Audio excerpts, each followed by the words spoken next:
Boa noite, graça e paz a todos. A vocês que nos visitam, sejam bem-vindos. Nós estamos chegando muito próximo ao final da série Assuntos Impopulares. Desde que a começamos, nós já conversamos sobre festas, dinheiro, namoro, redes sociais, morte e desigrejados. De todos esses assuntos, o de hoje não é o mais difícil de se falar, mas possivelmente o mais difícil de se viver. Ele foi claramente ensinado por Jesus e sua aplicação, segundo os meus estudos recentes, é um dos mandamentos mais negligenciados das igrejas em nossos dias. De fato, ele é tido como um dos elementos mais importantes para se dizer se uma igreja é saudável ou não é. Já sabem sobre o que eu estou falando?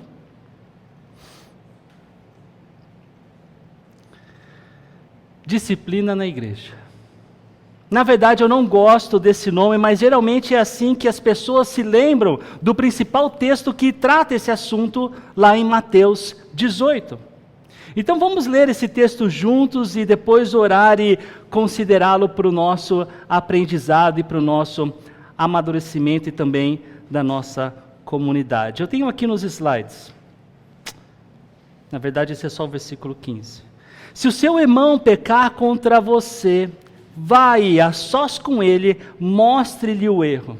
Se ele o ouvir, você ganhou seu irmão. Mas se ele não o ouvir, leve consigo mais um ou dois outros, de modo que qualquer acusação seja confirmada pelo depoimento de 2 ou 3 testemunhas. Se ele se recusar a ouvi-los, conte à igreja. E se ele se recusar a ouvir também a igreja, trate-o como pagão ou publicano. Senhor, muito obrigado por estarmos juntos. Obrigado pela Tua palavra, que ela seja ensinada com clareza aqui. Pai, me use para que tanto eu quanto meus irmãos possamos tanto entender a ordem do Senhor, o ensinamento do Senhor, quanto praticá-la. Eu peço que tenha misericórdia de nós, Pai, e que tudo isso sirva realmente para nossa consideração, para nossa aplicação e, consequentemente, o nosso amadurecimento. É o que eu te peço, em nome de Jesus. Amém. Eu não sei quantos de vocês perceberam, mas disciplina é somente uma pequena parte desse texto. Grande parte, na verdade, é sobre restauração. É sobre ajudar o pecador a não viver em pecado. É mostrar para ele ou para ela o erro e insistir que se arrependa, que ouça a verdade bíblica. Parece fácil, né? Quando foi a última vez que você, vendo um irmão da igreja em pecado, você disse para ele ou para ela que estava errado e que precisava se arrepender? Disciplina na igreja ou disciplina eclesiástica, um nome mais chique, não tem nada a ver com um tribunal, cujo intuito é entender se a pessoa é culpada ou não e então aplicar a pena de culpa ou liberá-la do julgamento. A disciplina na igreja, ela acontece quando nós, ao nos depararmos com o pecado de um irmão, avisamos ele do erro e o convidamos a pedir perdão para quem ele deve perdão. É isso que nós temos feito. Nós temos vivido num tempo em que a cultura moderna, e eu penso isso de uma forma mundial, promove a autonomia individual e reforça a ideia de que cada pessoa tem o direito de decidir o que é melhor para si mesma, sem qualquer interferência externa. E eu diria que essa cultura, ela cresce especialmente por 3 razões que influenciam na solução dos desafios da igreja. A primeira delas, por causa do crescimento do relativismo moral. Em muitas sociedades, como a brasileira, o conceito de verdade absoluta tem sido questionado e rejeitado, sendo substituído por uma ideia na qual cada um tem a sua verdade. E isso torna qualquer ideia de chamar a atenção do outro difícil de aceitar, porque ela é vista como uma invasão da liberdade pessoal. A disciplina bíblica, que envolve confrontar pecados de acordo com padrões absolutos da palavra de Deus, vai contra essa mentalidade, parecendo ofensiva, ou para os mais sensíveis, até opressiva. A segunda razão está associada à cultura do cancelamento ou essa hipertolerância. Se por um lado existe uma rejeição por julgamentos nessa tal cultura, por outro existe, de forma paradoxal, um grupo aparentemente influente ou que quer ser influente, cancelando quem falha publicamente, que vai contra os princípios desse grupo.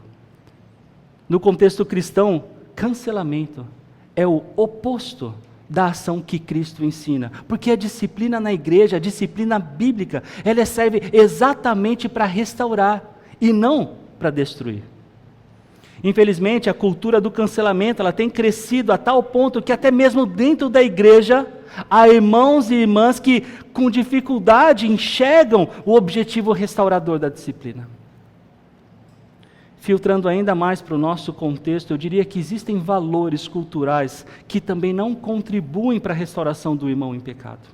De forma geral, o brasileiro ele tem cada vez mais dificuldade com o respeito aos papéis de autoridade.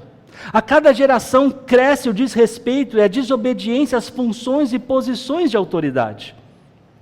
Os policiais são desrespeitados, os políticos são vaiados e zombados, os mais velhos ignorados, os próprios pais são vistos como ultrapassados e diversas vezes como quem não tem nada para ensinar.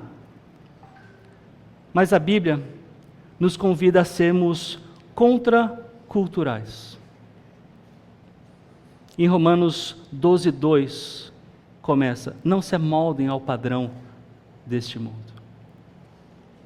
Ao invés de seguir as correntes do relativismo, do individualismo, a igreja é chamada a ser um agente transformador, para que nós provemos a boa e agradável e perfeita vontade de Deus. Que inclui vivemos em santidade comunitária e com amor uns pelos outros. O apóstolo Paulo escreveu: como prisioneiro no Senhor, rogo-lhes que vivam de maneira digna da vocação que receberam. Sejam completamente humildes e dóceis e sejam pacientes, suportando uns aos outros com amor. Façam todo o esforço para conservar a unidade do Espírito pelo vínculo da paz. A unidade que existe na igreja, ela foi criada pelo Senhor, mas a manutenção dessa unidade é um esforço que nós precisamos fazer, sendo pacientes, humildes, dóceis e suportando uns aos outros. Isso deve ser reflexo do nosso desejo coletivo, comunitário, de viver em paz e buscar a santidade de Deus no poder do Espírito Santo. Notem que esse chamado é para toda a igreja. A igreja de Corinto, Paulo disse que todos os membros tenham igual cuidado uns pelos outros. Quando um membro sofre, todos os outros sofrem com ele. Quando um membro é honrado, todos os outros se alegram com ele. Ora, vocês são o corpo de Cristo, e cada um de vocês, individualmente, é membro desse corpo. Por causa dessa cultura operante, cada vez mais nos distanciamos de nos alegrar e nos entristecer com os irmãos e irmãs que passam por situações de alegria e de tristeza. Cada vez mais abraçamos novos significados e valores que nos distanciam de ter um cuidado uns pelos outros, de sofrer com os irmãos e de nos alegrarmos quando uma irmã, por exemplo, é honrada. Não é pecado buscar a privacidade, mas é um grande problema quando nos esquecemos da sociabilidade, da congregação. Não é pecado considerarmos a nossa individualidade, mas é um problema quando nos esquecemos de considerá-la num contexto coletivo, num contexto familiar, num contexto social. Ainda que sejamos indivíduos, nós não somos parte de um corpo que existe por si só. Olha lá, uma orelha sozinha. Ali, um ombro. Olha ali um pé, sozinho, sem corpo. Ninguém aqui é o mãozinha da família Adams. À luz disso, Pense quão importantes são os nossos encontros como igreja para louvar, orar e aprender da palavra de Deus. Os nossos encontros devem ter lugar de prioridade em nossas agendas. Isso é o mínimo que devemos fazer para não sermos engolidos pela cultura que o mundo pratica, que sem sombra de dúvida vai preferir o futebol, o churrasco e a Netflix do que a igreja. Viver em família, e em Cristo nós somos uma família, requer intencionalidade, requer sabedoria, requer sacrifícios, requer amor. Vejam que interessante essa descrição que o apóstolo Paulo faz de amor, um pouco mais à frente dessa passagem do nosso slide. Na verdade, no próximo capítulo dessa carta à igreja de Corinto. No versículo 6. O amor não se alegra com a injustiça, mas se alegra com a verdade. Pense nessa definição no contexto de restaurar um irmão em pecado, de chamá-lo à atenção. Quando buscamos amar dessa forma, como Deus nos ensina, a injustiça provocada pelo pecado do meu irmão deve nos levar tanto à tristeza como à disposição de expor a verdade. O amor se alegra com a verdade. De ter que falar com o pecador e ajudá-lo a reconhecer seu pecado para que a justiça e a verdade de Deus prevaleçam. Deixa eu perguntar para vocês de novo. Isso é fácil? Quando foi a última vez que você notou um irmão em pecado e foi conversar com ele sobre o assunto? É uma pena que, além de pecarmos em ignorar ajudar o próximo, de não confrontarmos o pecador, muitas vezes nós aumentamos o problema do pecado, fofocando e falando mal do irmão ou da irmã que tem errado, que tem pecado. Você viu o que a fulana fez? Você ouviu o que o Bertrano falou?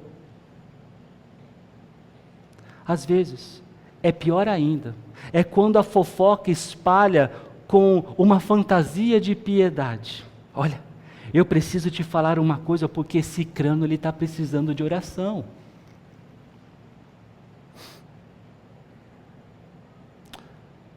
Vamos olhar de novo o primeiro passo desse processo de restauração.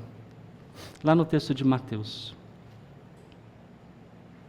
Se o seu irmão pecar contra você, vai a sós com ele, mostre-lhe o erro. Se ele o ouvir, você ganhou seu irmão. O primeiro passo é justamente uma abordagem privada. Você, e somente você, deve ir até o irmão pecador para lhe mostrar o erro. E eu entendo que talvez você precise de ajuda.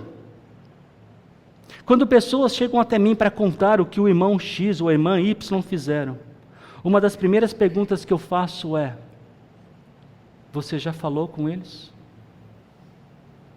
Quase 100% das vezes a resposta é não. Algumas vezes a pessoa ainda responde: eu? Nunca, de forma alguma. Mas uma vez que a pessoa resolve me contar, eu não tenho a opção de ficar sem ajudá-la.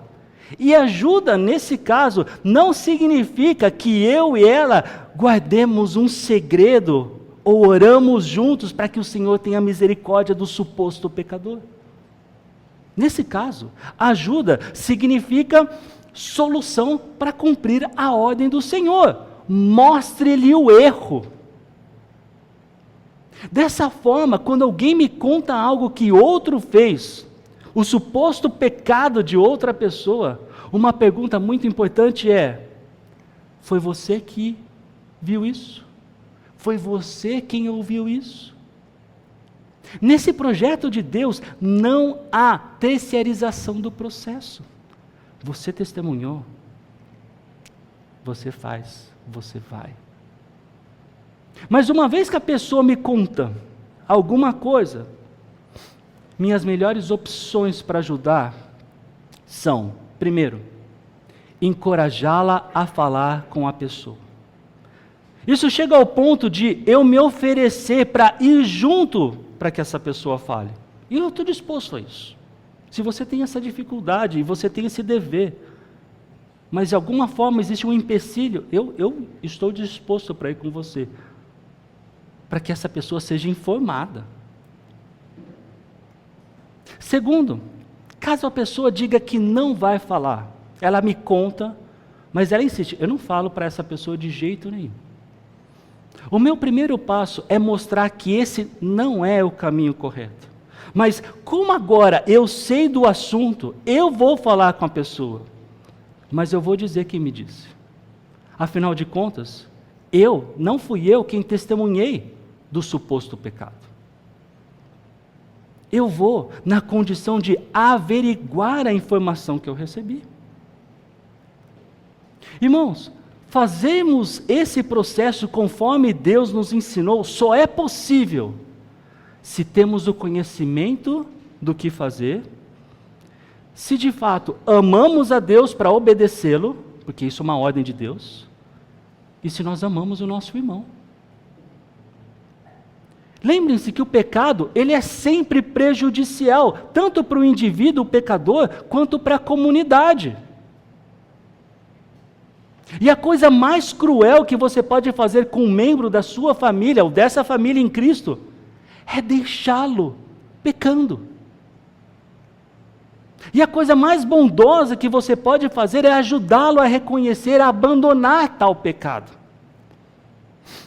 Não deveria nos surpreender ou admirar que uma das manifestações de amor de Deus por nós é via disciplina. Vejam, em Hebreus 12:6. Pois o Senhor disciplina a quem ama e castiga todo aquele a quem aceita como filho. Percebam que o amor de Deus por seus filhos o move a castigá-los, a discipliná-los. E engana-se todo pai e toda mãe que é seduzido ou seduzida a um amor e uma educação sem que exista um não. Você está errado. Você agora está de castigo. De uma perspectiva cristã, bíblica, pais que não disciplinam seus filhos são pais que falham no amor por seus filhos. Semelhantemente, a falha de não chamar a atenção de um irmão pecador também demonstra falha em amar esse irmão. Entendam que a disciplina na igreja não é uma invenção humana. Ela é uma ordem de Cristo para corrigir atitudes, para proteger a pureza da igreja e restaurar irmãos em pecado. Ela não é uma atividade exclusiva do pastor, ainda que seja uma atividade pastoral. E o que eu quero dizer com isso? Eu quero dizer que todo crente em Cristo tem a responsabilidade de pastorear, de cuidar, de ensinar, de amar o próximo. Enquanto cristãos, nós devemos espelhar o amor que recebemos de Deus e nisso, além de obedecer ao Senhor, executar com diligência o que Ele nos pede. E o que Ele nos pede não é ir até o irmão pecador para ganhar um argumento. Não é se apresentar como uma pessoa mais pura ou mais santa, portanto capaz de ajudar. Não é isso. O que Deus pede é que sigamos seu plano, começando por abordar o pecador de forma privada, com amor, com paciência, com graça e com a seriedade devida que o contexto demanda. Não é hora de piadinhas, é hora de ajudar o irmão pecador a entender o erro que ele cometeu e a convidá-lo ao arrependimento. Se ele te ouvir, pronto, acabou o processo da chamada de atenção, de disciplina. Claro, dependendo do caso, algumas vezes é recomendado que a pessoa faça, por exemplo, aconselhamento. Outras vezes é pedido que ele busque informações ou mentoreamento com fulano ou cicrano para navegar melhor na área que ele tem tido dificuldade. Além disso, não significa que o pecador arrependido não tenha que enfrentar consequências das escolhas que ele fez, das atitudes que ele teve. Cada caso é um caso, mas todos os casos convergem em restaurar a comunhão do irmão pecador ao corpo de Cristo. Irmãos, a melhor motivação e coragem para fazermos isso é a compreensão do profundo amor de Deus por nós. Ele nos ama tanto que Jesus se fez homem, como eu e vocês somos, para depois de 30 anos, aceitar humildemente uma falsa acusação que o levou à morte. Uma morte que eu e vocês, por causa dos nossos pecados, merecíamos, mas não Jesus. Ele toma o nosso lugar, Ele morre no nosso lugar, para que as consequências dos nossos pecados não precisem ser as consequências que nós merecíamos. Ao termos fé em Jesus, nossos pecados são perdoados e uma nova vida recebemos.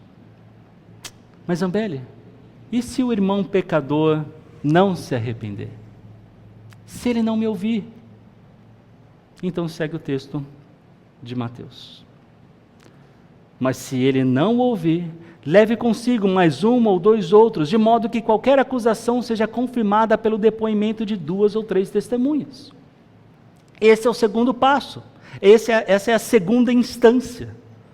Se o irmão pecador não foi convencido do pecado dele quando você sozinho o abordou, o procedimento progride para ter mais 1 ou 2 testemunhas na hora de abordá-lo, tanto para assegurar a justiça quanto para evitar falsas acusações. Esse procedimento, esse segundo passo, ele não era novidade entre os judeus. Na lei de Moisés isso foi claramente estabelecido e servia para garantir que as decisões fossem tomadas com provas confiáveis. A gente lê, por exemplo, tem alguns textos, mas em Deuteronômio, capítulo 19, versículo 15, nós lemos: uma só testemunha não é suficiente para condenar alguém de algum crime ou delito. Qualquer acusação precisa ser confirmada pelo depoimento de 2 ou 3 testemunhas. Mas enquanto o texto de Deuteronômio servia para condenação, absolvição de alguém, o texto de Mateus, o ensino de Jesus, ele continua com o mesmo objetivo: restaurar o irmão pecador. Inclusive, queridos, eu já escutei algumas vezes que esse processo, na verdade, é para confrontar o pecado e não confrontar o pecador. E, na verdade, isso soa muito bonito, mas não é o pecado que precisa de restauração, e sim o pecador. Nós não precisamos minimizar a doutrina da depravação total, que nos ensina que não há nada em que nós naturalmente seja capaz de buscar a Deus ou praticar algum bem espiritual para lidar com o alvo correto e do jeito correto. A verdade é que o problema é o pecado, mas a origem dele é o coração da pessoa pecadora. Quem peca é uma pessoa, e o que a Bíblia nos ensina é exatamente para abordar, para restaurar o pecador. Vejam, em Gálatas 6:1, irmãos, se alguém for surpreendido em algum pecado, vocês que são espirituais deverão restaurá-lo com mansidão. Cuide-se, porém, cada um para que também não seja tentado. Então existe um problema, o problema é o pecado. Existe um alvo a ser tratado, o alvo é o pecador. Existe um objetivo, a restauração do pecador. Existe uma forma correta de se fazer isso. E aqui no texto de Gálatas, a forma correta é com mansidão. Interessante que a mesma palavra, quando Paulo escreve para Timóteo, capítulo 2, versículos 25 e 26, na segunda carta.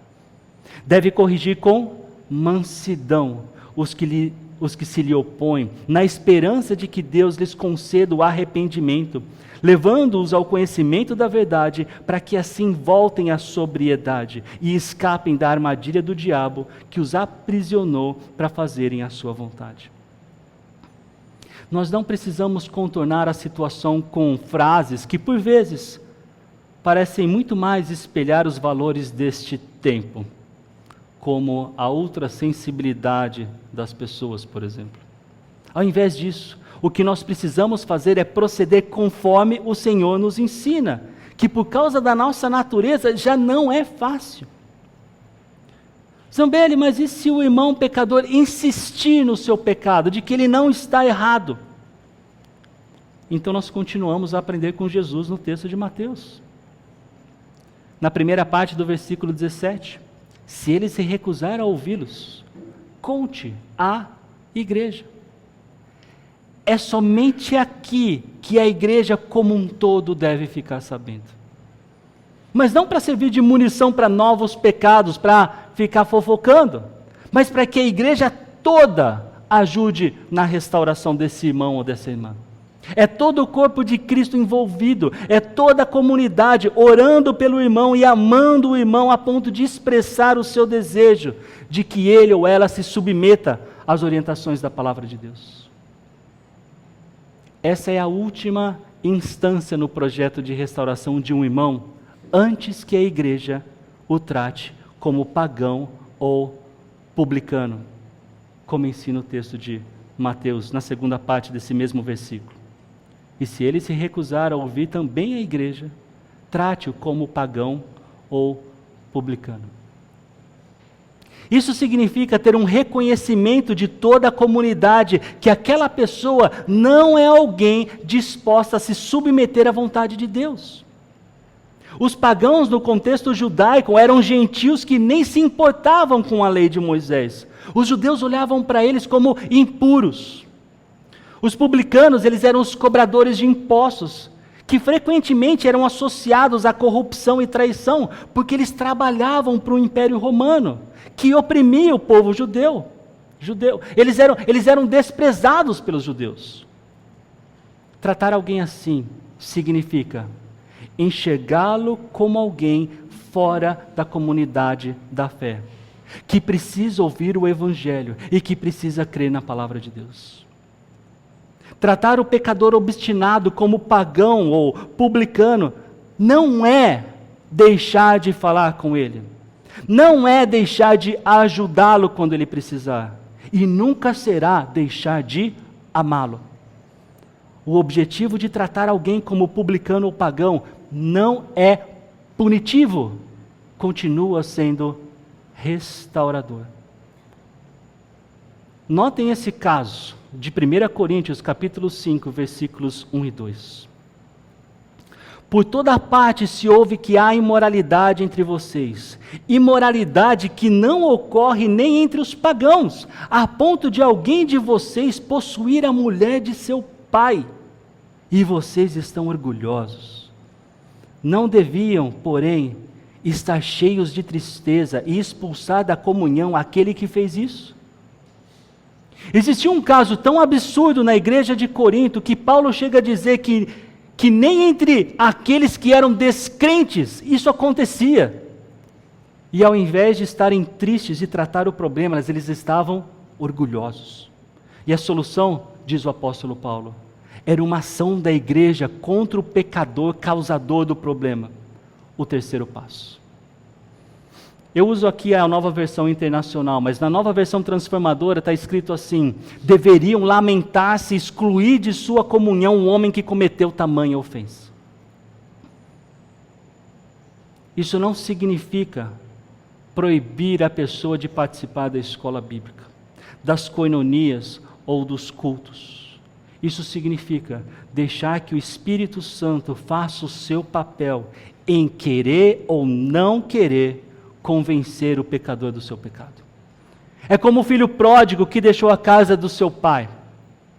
Chegou um dia, diz o texto bíblico, que ele caiu em si. Lucas capítulo 15, versículo 17.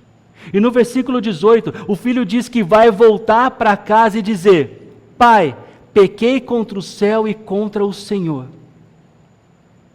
Se um dia nós chegarmos a esse ponto, de alguém deixar o nosso meio por não querer deixar seu pecado ou seus pecados de lado, ou porque ele não quer reconhecer que precisa de ajuda para superar o seu pecado, ou mesmo porque ele já não está nem mais aí para Deus, nós vamos orar para que um dia ele ou ela deseje retornar à comunhão daqueles que também nós somos pecadores, mas estão dispostos a serem trabalhados por Deus, por meio do povo de Deus.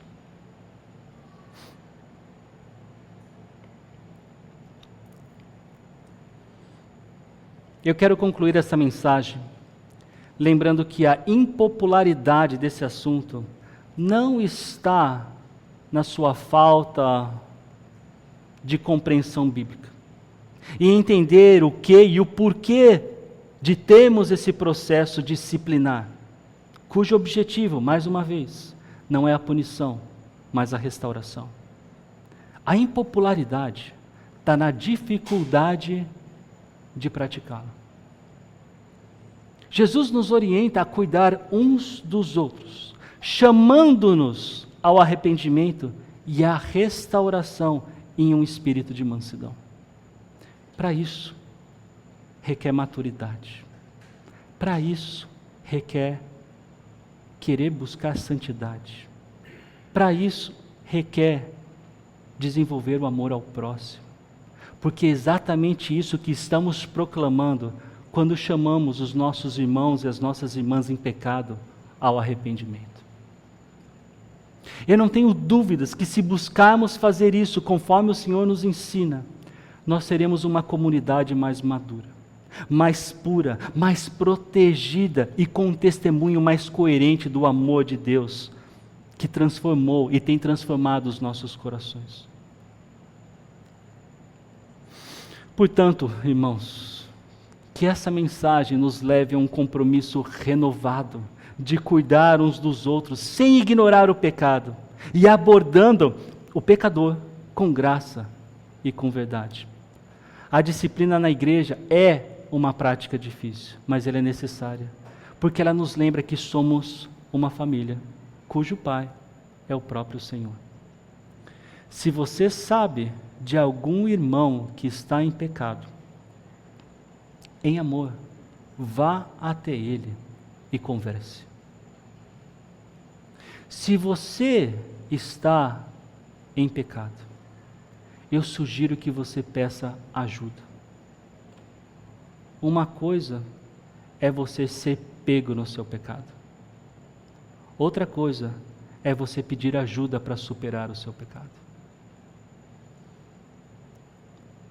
Vamos continuar a nossa caminhada juntos, em amor e em verdade, ajudando uns aos outros a alcançar esse alvo final. Sermos apresentados como um corpo santo diante de Deus. Vamos orar mais uma vez. Senhor, pedimos para que nos ajude a compreender a Tua palavra, e ao compreendê-la nós vivemos a Tua palavra. Eu peço ao Senhor que nos dê um coração como o de Jesus, que por tão grande amor se sacrificou para morrer por pecadores. Pecadores como eu, pecadores como os meus irmãos aqui presentes.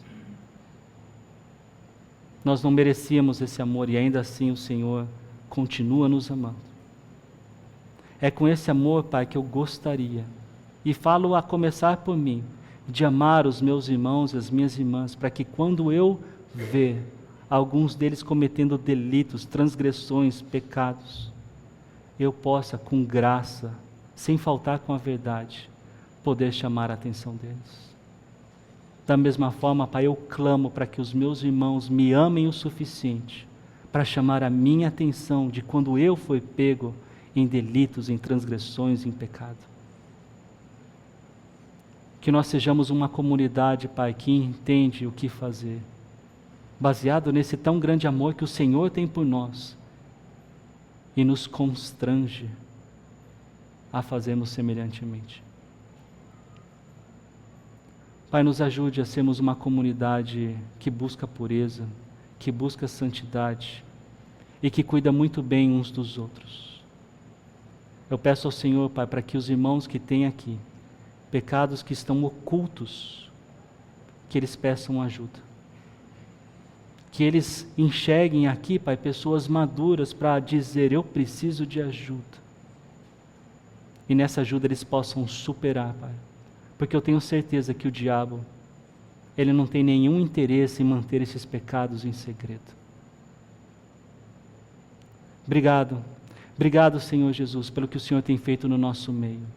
Que o Teu nome seja louvado para todo sempre. Eu oro assim em nome de Jesus. Amém.